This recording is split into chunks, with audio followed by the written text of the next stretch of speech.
श्रीसङ्कष्टनाशन् गणेशस्तोत्रम् प्रणम्य शिरसा देवं गौरीपुत्रं विनायकं भक्तावासं स्मरे नित्यम् आयुष्कामार्थसिद्धये। प्रथमं वक्रतुण्डं च एकदन्तं द्वितीयकं तृतीयं कृष्णपिङ्गाक्षं गजवक्त्रं चतुर्थकं लम्बोदरं पञ्चमं च षष्ठं विकटमेव च सप्तमं विघ्नराजेन्द्रं धूम्रवर्णं तथाष्टमं नवमं भालचन्द्रं च दशमं तु विनायकम् एकादशं गणपतिं द्वादशं तु गजाननं द्वादशैतानि नामानि त्रिसन्ध्यं यः पठेन्नरः न च विघ्नभयं तस्य सर्वसिद्धिकरं परं। विद्यार्थी लभते विद्यां धनार्थी लभते धनं पुत्रार्थी लभते पुत्रान् मोक्षार्थी लभते गतिं। जपेद गणपतिस्तोत्रं षड्भिर्मासैः फलं लभेत् संवत्सरेण सिद्धिं च लभते नात्र संशयः। अष्टभ्यो ब्राह्मणेभ्यश्च लिखित्वा यः समर्पयेत् तस्य विद्या भवेत् सर्वा गणेशस्य प्रसादतः। प्रणम्य शिरसा देवं गौरीपुत्रं विनायकं भक्तावासं स्मरे नित्यम् आयुष्कामार्थसिद्धये। प्रथमं वक्रतुण्डं च एकदन्तं द्वितीयकं तृतीयं कृष्णपिङ्गाक्षं गजवक्त्रं चतुर्थकं लम्बोदरं पञ्चमं च षष्ठं विकटमेव च सप्तमं विघ्नराजेन्द्रं धूम्रवर्णं तथाष्टमं नवमं भालचन्द्रं च दशमं तु विनायकम् एकादशं गणपतिं द्वादशं तु गजाननं द्वादशैतानि नामानि त्रिसन्ध्यं यः पठेन्नरः न च विघ्नभयं तस्य सर्वसिद्धिकरं परं। विद्यार्थी लभते विद्यां धनार्थी लभते धनं पुत्रार्थी लभते पुत्रान् मोक्षार्थी लभते गतिं। जपेद गणपतिस्तोत्रं षड्भिर्मासैः फलं लभेत् संवत्सरेण सिद्धिं च लभते नात्र संशयः। अष्टभ्यो ब्राह्मणेभ्यश्च लिखित्वा यः समर्पयेत् तस्य विद्या भवेत् सर्वा गणेशस्य प्रसादतः। प्रणम्य शिरसा देवं गौरीपुत्रं विनायकं भक्तावासं स्मरे नित्यम् आयुष्कामार्थसिद्धये। प्रथमं वक्रतुण्डं च एकदन्तं द्वितीयकं तृतीयं कृष्णपिङ्गाक्षं गजवक्त्रं चतुर्थकं लम्बोदरं पञ्चमं च षष्ठं विकटमेव च सप्तमं विघ्नराजेन्द्रं धूम्रवर्णं तथाष्टमं नवमं भालचन्द्रं च दशमं तु विनायकम् एकादशं गणपतिं द्वादशं तु गजाननं द्वादशैतानि नामानि त्रिसन्ध्यं यः पठेन्नरः न च विघ्नभयं तस्य सर्वसिद्धिकरं परं। विद्यार्थी लभते विद्यां धनार्थी लभते धनं पुत्रार्थी लभते पुत्रान् मोक्षार्थी लभते गतिं। जपेद गणपतिस्तोत्रं षड्भिर्मासैः फलं लभेत् संवत्सरेण सिद्धिं च लभते नात्र संशयः। अष्टभ्यो ब्राह्मणेभ्यश्च लिखित्वा यः समर्पयेत् तस्य विद्या भवेत् सर्वा गणेशस्य प्रसादतः।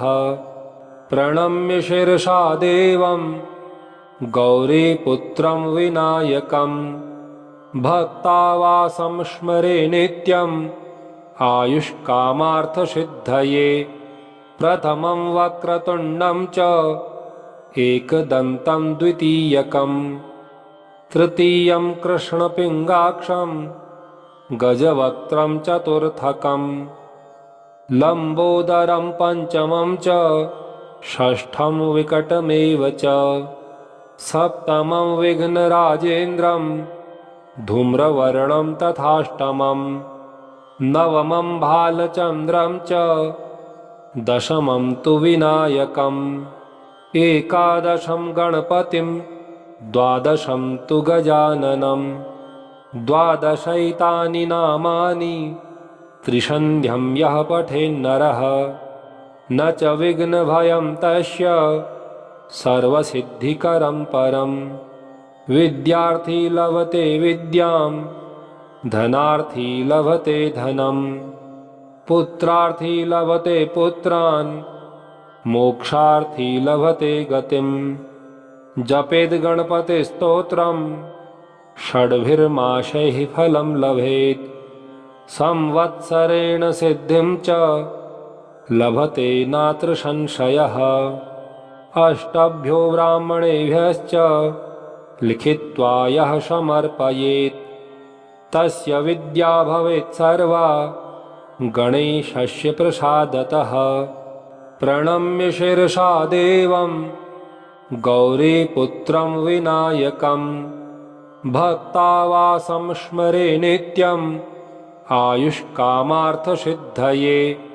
प्रथमं वक्रतुण्डं च एकदन्तं द्वितीयकं तृतीयं कृष्णपिङ्गाक्षं गजवक्त्रं चतुर्थकं लम्बोदरं पंचमं च षष्ठं विकटमेव च सप्तमं विघ्नराजेन्द्रं धूम्रवर्णं तथाष्टमं नवमं भालचन्द्रं च दशमं तु विनायकम् एकादशं गणपतिं द्वादशं तु गजाननं द्वादशैतानि नामानि त्रिसन्ध्यं यः पठेन्नरः न च विघ्नभयं तस्य सर्वसिद्धिकरं परं।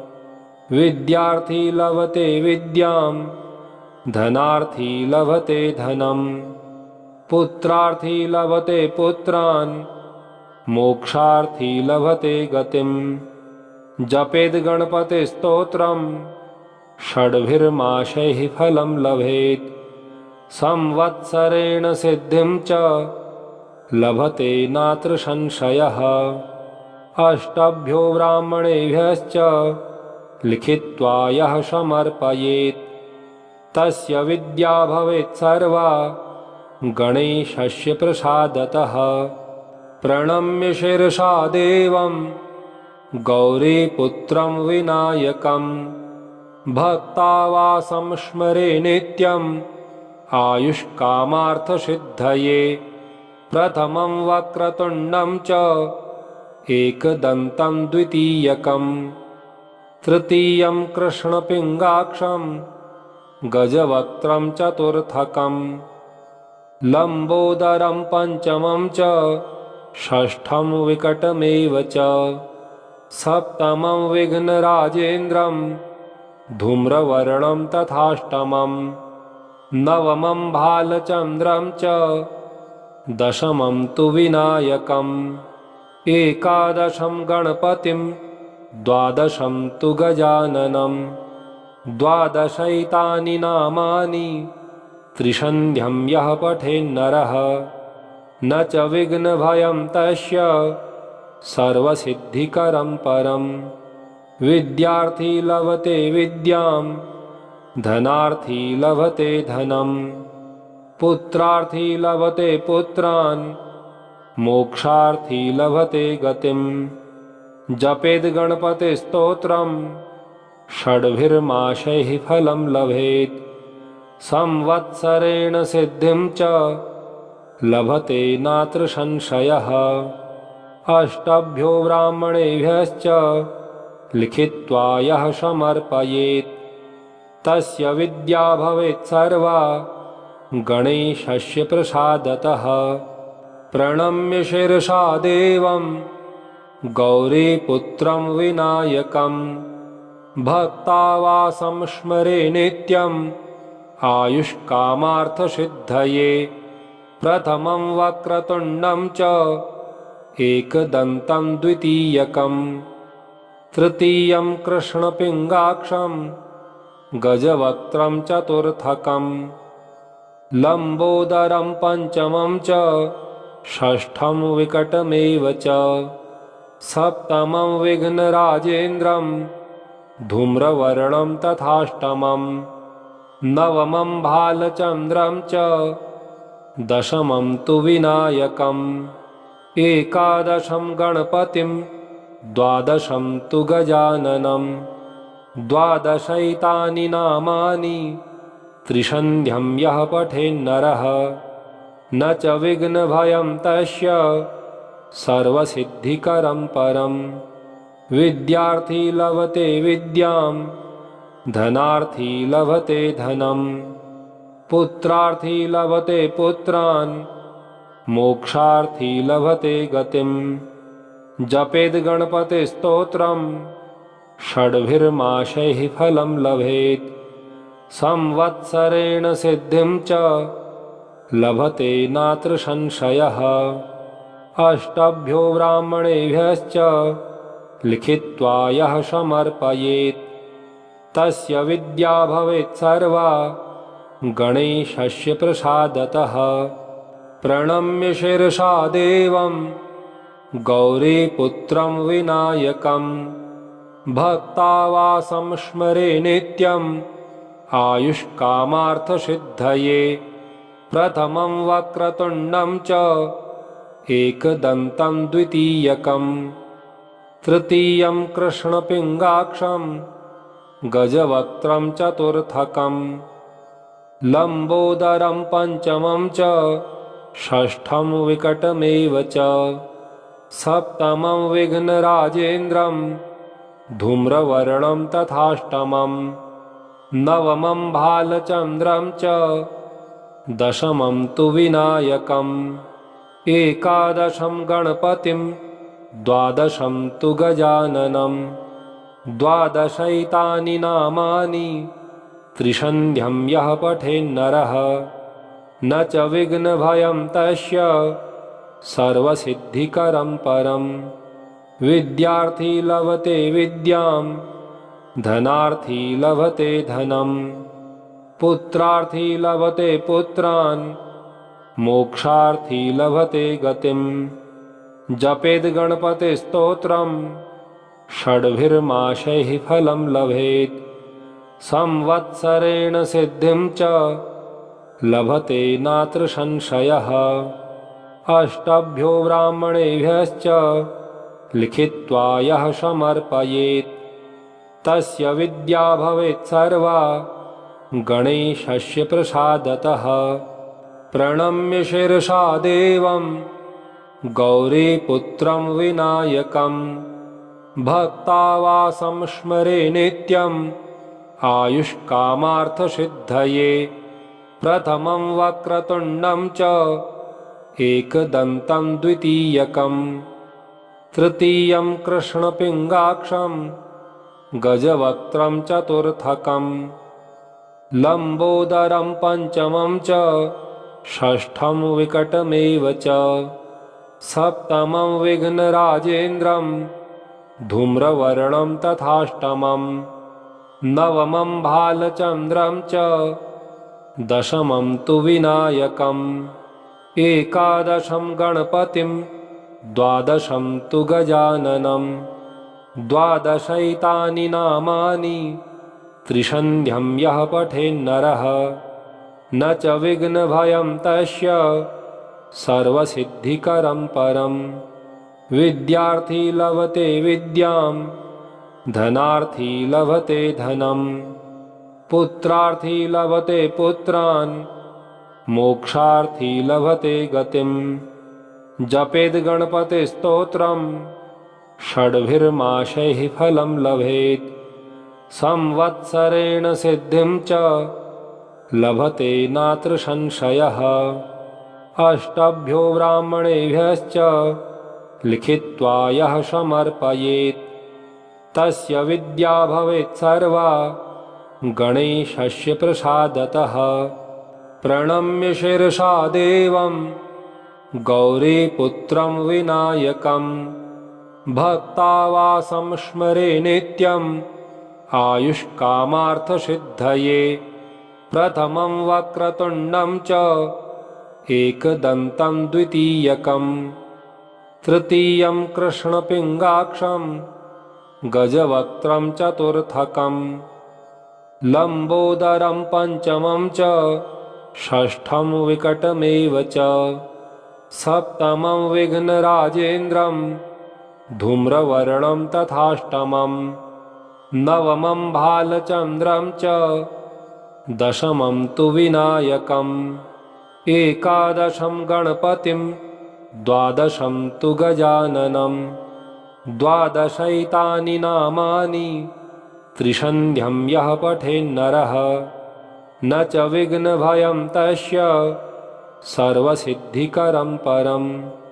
विद्यार्थी लभते विद्यां, धनार्थी लभते धनं, पुत्रार्थी लभते पुत्रान्, मोक्षार्थी लभते गतिम्। जपेद् गणपतिस्तोत्रम्, षड्भिर्मासैः फलं लभेत्।